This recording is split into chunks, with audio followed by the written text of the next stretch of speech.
بسم الله الرحمن الرحيم فاسألوا أهل الذكر إن كنتم لا تعلمون۔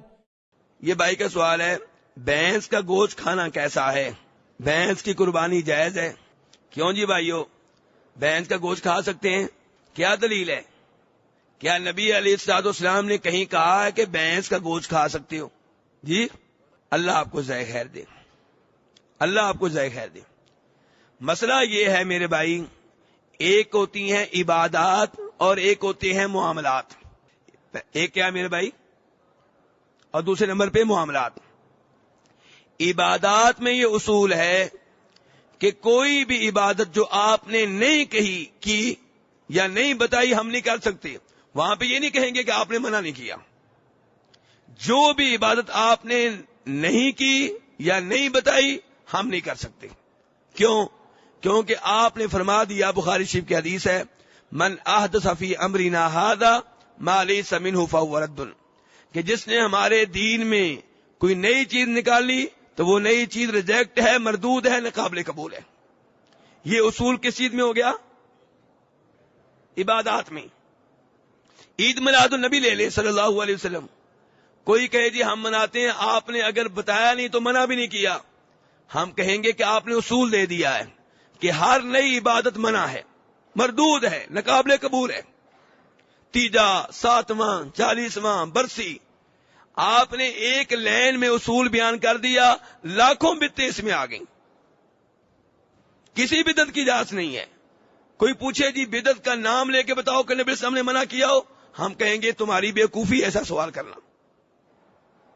کیا نبی علیہ الصلوۃ والسلام کروڑوں بدعتوں کا نام لے کے بتاتے کہ یہ بدعت بھی منع، یہ بھی منع، یہ بھی منع، یہ بھی منع؟ نہیں، بدعتیں تو ہوتی رہیں گی قیامت تک، کروڑوں۔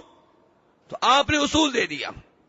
اور جب معاملات کی باری آتی ہے تو کوئی ہم سے کہے جی بھینس کے بارے میں بتائیں، تو ہم کہیں گے معاملات میں اللہ نے کہا ہے هو الذی خلق لکم ما فی الارض جمیعا، اللہ کہتے ہیں زمین پہ جو کچھ ہے میں نے تمہارے لیے پیدا کیا ہے۔ تو جس چیز سے روکا نہیں گیا وہ حلال ہے۔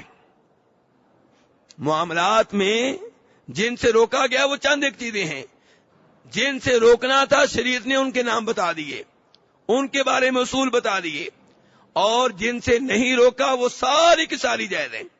کوئی کہے لاؤڈ سپیکر کی دلیل دیں، موبائل کی دلیل دیں، اس کرسی کی دلیل دیں، اس رومال کی دلیل دیں، اس صوف کی دلیل دیں، ایک ہی ہے تو هو الذی خلق لکم ما فی الارض جمیعا، اللہ کہتے ہیں زمین پہ جو کچھ ہے میں نے تمہارے لیے پیدا کیا ہے۔ تو اس لیے یہ بحث جو ہے درست ہے، کھا سکتے ہیں، کوئی مسئلہ نہیں ہے۔ یہ پہلی دلیل ہوگی۔ دوسری دلیل یہ ہے کہ اگر آپ عربی ڈکشنریاں اٹھا کر دیکھیں تو آپ کو پتا چلے گا کہ بھینس اصل میں عربیوں کے لحاظ سے گائے کی ایک قسم ہے۔ کس کی قسم ہے جی؟ گائے کی۔ اور گائے حلال ہے، وہ اچھی طرح حدیث سے ثابت ہے۔ تو جو چیز گائے بنتی ہے وہ حلال ہے، اور بھینس بھی عربوں کی نگاہ میں گائے کی قسم ہے۔ جیسے آپ چڑیا لے لیں، چڑیا کی کئی اقسام ہیں، ہر ملک میں مختلف چڑیا ہوگی۔ آپ کوئی کہے جی ہمیں دلیل دو پاکستانی چڑیا حلال ہے کہ نہیں حلال، انڈین چڑیا حلال ہے کہ نہیں حلال، بھی جو بھی چڑیا ہے وہ حلال ہے۔